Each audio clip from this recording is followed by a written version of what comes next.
Hello, this is Kenny Lee Burgess.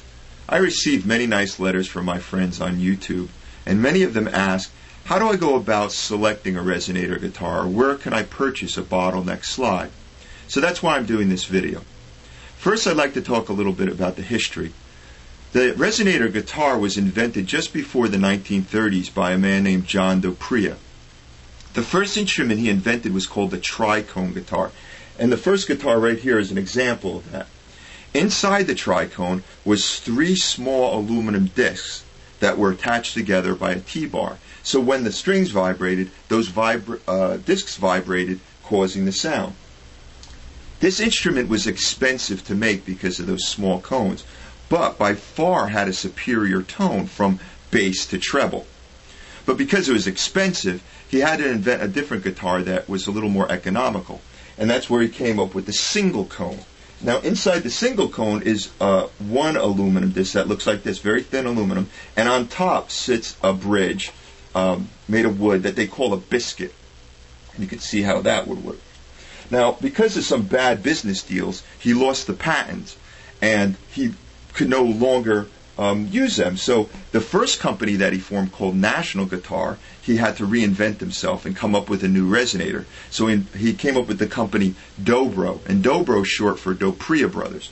Now that cone he came up with was an inversion of the other cone. You can see it looks more like a pie pan, and on top sits this spider bridge, an aluminum spider web kind of a shape, and that's what they call it, a spider bridge.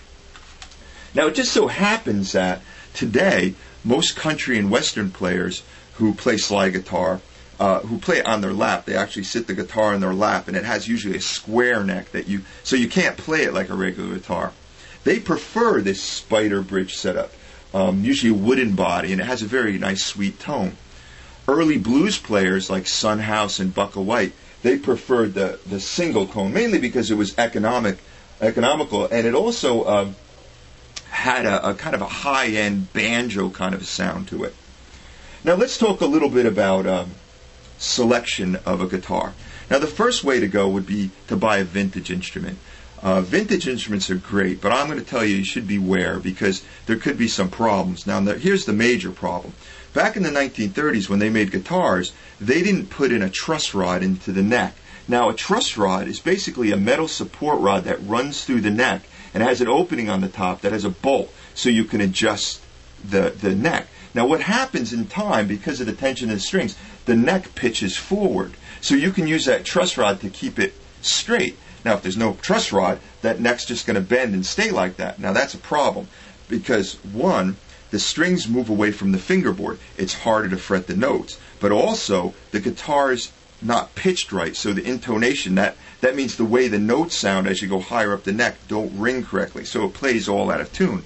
And then the biggest problem is because now that the strings are away from the guitar, you don't have that downward pressure that causes the cone to ring correctly. So if you buy a vintage guitar, be careful. You might have to have the neck reset, which means they have to take the guitar apart and repitch the neck, or you might have to have a brand new neck put on. My old 1935 National Bottleneck, that's exactly what I did. I put a brand new neck on. Because I can't say this enough, that really Bottleneck the guitar is set up very similar to standard. It's not high away from the fingerboard. It's really a matter of using the right string gauge and the right tuning and having the neck set up just right, that it plays up and down the fingerboard just like a standard guitar. So be careful buying vintage. Now you could buy new. Now if you're going to buy new, there's two ends. There's, which I'd say, higher end guitars, which are about $1,500 to $3,500, and these guitars are made really well. Now if I was going to suggest somebody, I would say National Resophonic guitars. Here's an example right here of a 1993 one made by Don Young. It's a very nice instrument, about $1,500. If you're looking for a really nice instrument, I would go see him. Now, the other end is entry level, about $300 to $600. Now, this is good if you're a beginner or if you want a guitar that plays well, but you want to take it somewhere and not worry about it. Now, if I would suggest a company, I would suggest that you visit a friend of mine, Frank, at www.republicguitars.com. Now, he makes a very nice guitar. Actually, that Tricone right there is an example of his guitars. They are made very well. They're built correctly. They have a truss rod in them. They sound nice. They play nice. And I'd really encourage you to check him out. And if you do decide to purchase, make sure you tell him Kenny Lee sent you. He's a really nice guy, and he'll take good care of your order.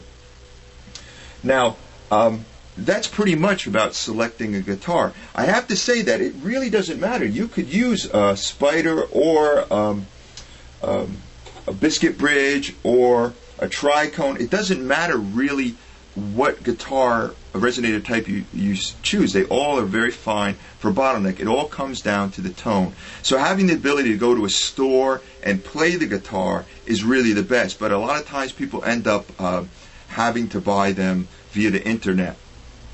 If you're going to do that, I would say go to a reputable dealer when you do that. Finally, let's talk about Bottleneck slides. You can make a Bottleneck slide, and there are videos up on YouTube about that, so check them out.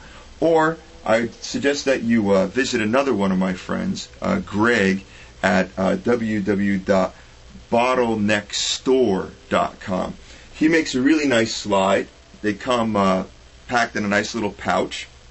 And what I would suggest going to him is he'll really work with you and give you what you want.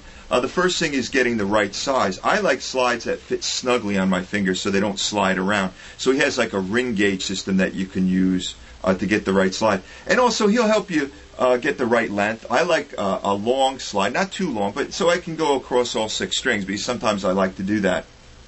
And he'll cut it any way you want and polish. So just check it out. So I hope this video was helpful. I hope it answered some questions. And please feel free, if you're looking for a guitar and you want a suggestion, or you find something on eBay that you want me to give you my advice about, because I'm always looking on eBay, please feel free to write. I hope this is helpful. Take care, and I'll talk to you soon.